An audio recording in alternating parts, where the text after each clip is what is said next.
단원고 2학년 8반 장준영 아빠 장훈입니다. 저는 2014년 4월 16일 내 목숨보다 사랑하는 준영이를 이루는 부모입니다. 광화문 세월호 광장에서 2014년 4월 16일 우리 아이들을 죽음으로 몰고 간 범인을 잡아달라고 곡기 끊고 단식했던 한 아이의 아빠입니다. 세월호 참사 이후 9년 우리 아이들이 안전하게 살아갈 수 있는 세상을 위해서 국민 여러분들과 함께 피눈물 나게 노력했습니다. 하지만 지난 할로윈 저녁 수많은 젊은이들을 우리는 또 지켜내지 못했습니다.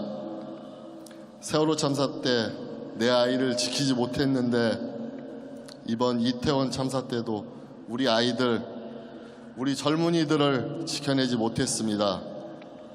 또다시 지키지 못했다는 죄책감에 머릿속이 텅 비어버렸습니다. 저는 일산에 삽니다. 일산에는 9분이 넘는 희생자분들이 계시더군요. 저 혼자 국화꽃을 들고 분향소에 가서 조문하였습니다. 하지만 차마 국화꽃을 고인들 앞에 올려놓을 수가 없었습니다. 희생자분들이 꺼져가는 의식으로 삶을 붙들고 있을 때가 생각났습니다. 겹겹이 쌓여 계셨을 그때가 생각났습니다. 그래서 그 작은 국화꽃 한 송이, 그 작은 꽃잎들조차 무거울까봐 놓지 못했습니다. 여러분, 참사 유가족이 된다는 것이 어떤 것인지 아십니까? 참사가 나고 장례 절차가 다 끝난 다음 집으로 돌아오면 그때부터 사랑하는 가족의 빈자리를 가슴 저리게 느낍니다. 아이가 없는 빈방, 아이가 없는 식사 시간, 아이가 없는 아침, 아이가 없는 내 가족, 아이가 없는 내 삶. 지옥을 직접 경험해 보지 못했지만 그때부터가 아마 지옥보다 더 끔찍한 하루하루가 이어질 겁니다. 그리고 가족을 잃은 슬픔과 함께 지켜주지 못했다는 자책을 하게 됩니다. 유가족에게 애도는 내 가족이 왜 죽었는지 분명히 알고 가해자들 모두 제대로 처벌받고 그 후로도 아주 오랜 시간이 지나서야 비로소 시작될 수 있는 겁니다. 내 아이가, 내 가족이 왜 이런 참사에 희생되었는가를 알아야 애도할 수 있고 슬퍼할 수 있습니다. 이번 참사의 희생자와 유가족분들께 꼭 드리고 싶은 말씀이 있습니다. 여러분 탓이 아닙니다. 자책하지 마십시오.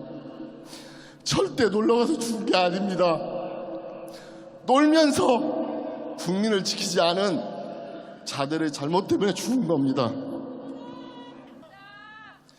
이번 참사를 지켜보며 CD 쓴 의문이 생겼습니다. 세월호 참사 이후 우리가 들었던 촛불은 정말 아무것도 바꾸지 못했던 것입니까? 일상의 안전이 무너지고 대형 참사가 반복되지 말자고 들었던 촛불 아니었나요? 세월호 참사 이전과 달라야 한다고 하지 않았습니까?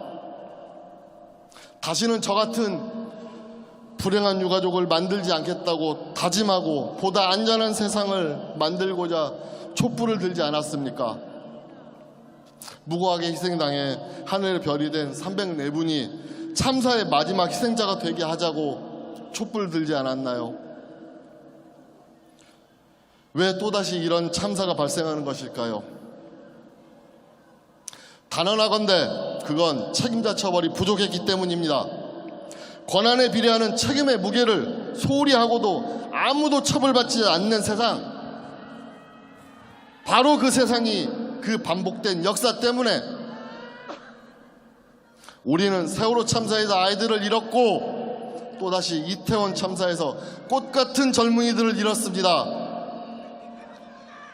우리는 세월호 참사로 희생된 우리 아이들 죽음의 책임자를 알고 있습니다.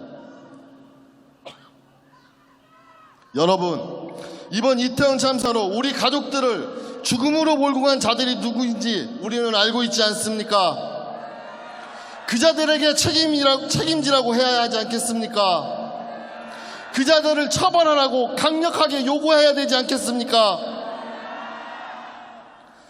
일각에서는 일단 애도부터 하자고 합니다. 다시 말하지만 애도는 책임자들이 책임을 지고 처벌받을 사람들이 처벌을 받은 다음 시작할 수 있습니다. 마지막으로 저는 9년 전 세월호 참사로 아이를 잃고 던졌던 그 질문을 다시 윤석열 정권에게 묻고 싶습니다. 국가가 국민의 생명과 안전을 책임질 수 없다면 도대체 그 존재의 이유는 무엇입니까? 이번 이태원 참사로 희생되신 분들의 명복을 빕니다. 그리고 다짐합니다. 이 땅에 세월호 참사와 같은, 이태원 참사와 같은 비극이 재발되지 않도록 함께 싸우겠습니다. 다시 신발끈 동여매고 함께 하겠습니다. 감사합니다.